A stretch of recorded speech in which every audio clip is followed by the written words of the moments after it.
Assalamualaikum warahmatullahi wabarakatuh. Kali ini saya Jamal Saputra B3421036 dan teman saya Marsha Amalia Solihah B3421057 akan menyampaikan presentasi kami tentang berbagi informasi dan keamanan data pribadi guna memenuhi tugas mata kuliah akuntansi data dan teknologi informasi. Langsung saja saya akan ke slide pertama. Apa saja yang akan kita bahas dalam presentasi kita kali ini? Yang pertama ada latar belakang, ada pembahasan berisi berbagai sumber data dan mengenai media sosial dan berbagai penjelasan mengenai aplikasi dalam media sosial dan keamanannya, manfaat dan juga kesimpulan.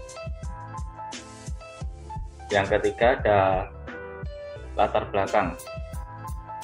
Latar belakang yang pertama yaitu pengaruh globalisasi terhadap teknologi informasi, kemudian berbagi informasi, dan hubungan teknologi informasi dengan keamanan data. Pengaruh globalisasi terhadap teknologi informasi berisikan kemajuan teknologi saat ini tidak bisa dipisahkan dalam kehidupan masyarakat.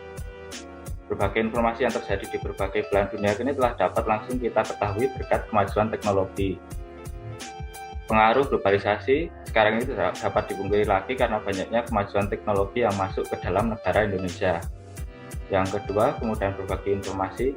Karena teknologi yang semakin maju, informasi dapat dengan mudah ditemukan dalam waktu yang singkat. Hal tersebut tentunya sangat menguntungkan bagi kemudahan hidup manusia. Namun terdapat tantangan yang perlu dihadapi oleh para pengguna teknologi. Hubungan teknologi informasi dengan keamanan data. Keamanan data sangat diperlukan dalam mengakses internet. Banyak data penting yang tersimpan di internet, salah satunya data pribadi. Risiko yang mungkin terjadi apabila tidak ada proteksi yang ketat, data menjadi bocor. Banyak peretas yang mengincar data pribadi untuk diperjualbelikan atau disalahgunakan. Oleh karena itu, sebagai pengguna perlu bijak dalam mengoperasikan internet. Berikut adalah diagram sumber informasi yang diakses dan dipercaya. Pada yang pertama terdapat media sosial 76%. Ini adalah yang tertinggi dan selanjutnya disusul oleh televisi dengan 59,50% dan berita online 25,2%. Selanjutnya ada situs web pemerintah 14%, media cetak 9,7%, radio 2,6%, dan yang tidak mengakses 1,6% dan lainnya 0,4%. Survei tersebut menunjukkan bahwa media sosial menjadi sumber terbanyak yang dipakai untuk mendapatkan akses informasi. Media sosial yang paling sering digunakan untuk berbagi, menyebarkan, dan meneruskan informasi adalah WhatsApp, sesuai dengan survei yang akan kita bahas berikut ini. Ini dia.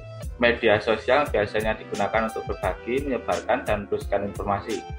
Yang pertama adalah WhatsApp 90,8%, Facebook 50,7%, Instagram 11,3%, YouTube 6,5%, TikTok 1,8%, selanjutnya Telegram 1,4%, Twitter 1,3%, dan selanjutnya adalah Line 0,7%. Informasi dapat mudah dibagikan pesan-pesan yang biasanya di bagian di WhatsApp dapat berupa teks atau foto. Para pemberi informasi biasanya menyebarkan informasi hanya dengan meneruskan pesan dari orang ke orang atau grup ke grup. Namun hal tersebut sangat riskan terhadap informasi hoax. Orang dapat mengedit informasi tersebut dan mengganti informasi dengan hal yang tidak sesuai. Selanjutnya ada berbagai aplikasi media sosial yang sering digunakan. Twitter yang pertama, Twitter adalah jaringan informasi real-time yang menghubungkan penggunanya dengan cerita, ide, pendapat, dan berita terbaru tentang apa saja yang dianggap menarik oleh banyak orang.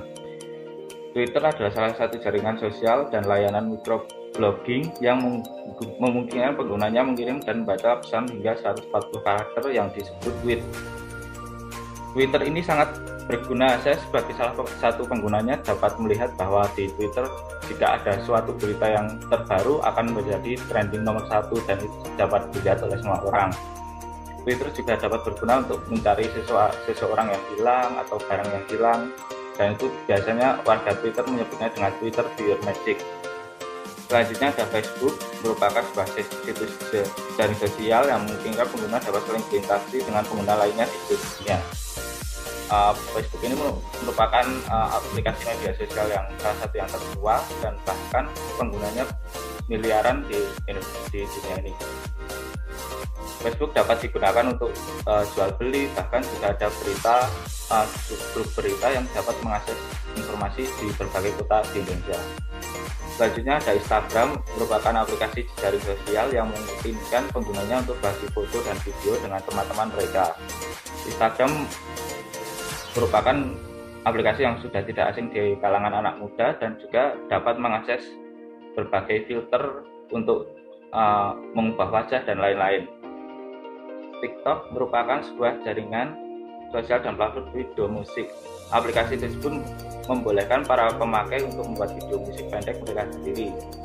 Banyak sekali penggunaannya saat ini dapat terkenal di TikTok hanya dengan membagikan berbagai video unik. Selanjutnya, yang terakhir adalah YouTube. YouTube merupakan situs video sharing yang banyak digunakan untuk berbagi video. Bahkan banyak dari konten kreator YouTube sudah mendapatkan banyak uang dari video yang mereka buat dengan menggunakan Google AdSense. Selanjutnya adalah sebuah kata-kata dari founder WhatsApp, yaitu Dan Kong. Communication is the core of our society.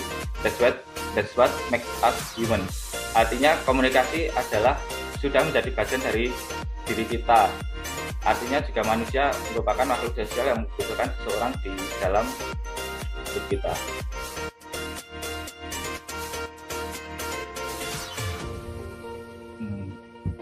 Berikut merupakan contoh penyebaran informasi hoax di dalam aplikasi sosial media Facebook dan WhatsApp. Dapat terlihat informasi hoax pada WhatsApp telah dibagikan di dalam grup keluarga. Hal ini sesuai dengan survei Kata Data Kominfo. Responden survei memilih keluarga dan saudara sebagai informan atau pemberi informasi yang paling sering di media sosial.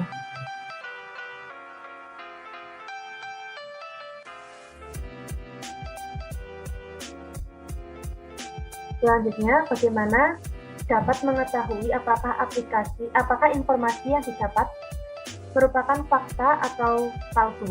Penerima informasi harus dapat dengan bijak menanggapi informasi yang didapat. Berikut ada beberapa cara yang dapat dilakukan untuk mengetahui kevalitan informasi. Yang pertama, jangan mudah percaya dengan gambar atau video yang muncul di internet, karena semakin majunya teknologi, semua dapat diedit sedemikian rupa. Yang kedua, jangan mudah terprovokasi oleh judul berita, karena biasanya judul berita dibuat menjadi kontroversial supaya orang tertarik untuk membaca berita tersebut. Itulah yang dinamakan dengan clickbait. Namun sayangnya tidak semua orang memiliki rasa penasaran dan tidak semua orang memiliki minat baca yang tinggi, sehingga banyak orang yang termakan oleh judul beritanya saja. Yang ketiga, utamakan logika. Yang keempat, lakukan konfirmasi. Konfirmasi dapat dilakukan dengan mengecek kevalidasian berita di web resmi milik pemerintah. Dapat melalui web resmi Kementerian Komunikasi dan Informatika di www.kominfo.go.id.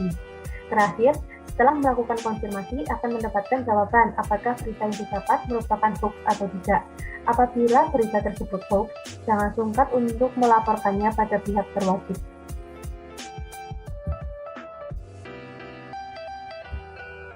Beberapa macam teknik yang biasanya dilakukan untuk membobol keamanan data.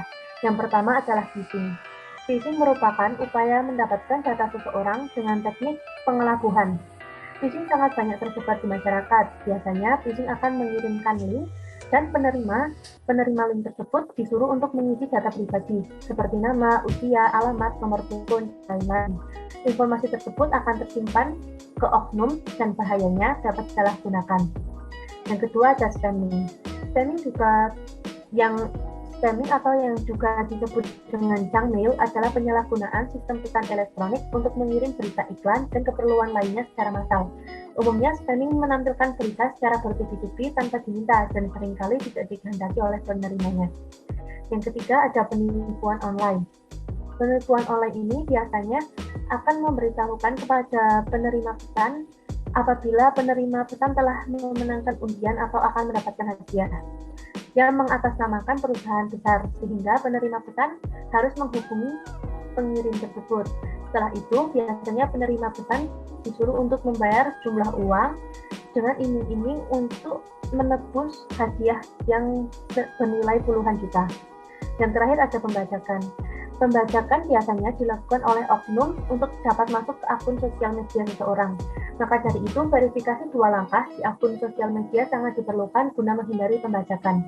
Oknum yang telah berhasil membajak biasanya akan menghubungi kerabat dekat pemilik akun untuk mengirimkan sejumlah uang mengatasnamakan pemilik akun. Berikut merupakan contoh phishing dan penipuan online. Biasanya phishing akan mengirimkan sebuah link. Dan apabila kita membuka link tersebut akan berisi bahwa meminta informasi pribadi kita seperti nama dan alamat dan lain-lain. Ini contoh penipuan online yang sebelah kiri itu diiming-imingi oleh hadiah berupa uang atau barang, biasanya uang. Berikut merupakan data pribadi yang biasanya tercantum di dalam sosial media. Yang paling banyak ada nomor HP, yang paling banyak ada tanggal lahir, lalu disusul oleh nomor HP pribadi, lalu alamat rumah dan nama anggota keluarga beserta hubungan keluarga atau pekerjaannya. Guna mengamankan data pribadi di media sosial, ada beberapa tips, yaitu 1. Jangan oversharing di media sosial. 2. Mewaspadai berbagai website maupun situs yang ada di media sosial. 3. Setting privasi di akun sosial media kita. Dan yang terakhir, gunakan fitur keamanan 2 langkah pada akun sosial media kita. Walaupun sosial media terdapat banyak tantangan, namun apabila dapat digunakan dengan sehat dan aman, ada banyak manfaat yang dapat dirasakan. Yang pertama, dapat bersosial media dengan tenang tanpa rasa khawatir. 2. Mendapatkan informasi dan memahaminya dengan baik. Ketiga, mampu fleksibel dengan tren baru dalam sebuah media sosial. Dan terakhir, dapat menyebarkan berbagai hal positif untuk masyarakat luas.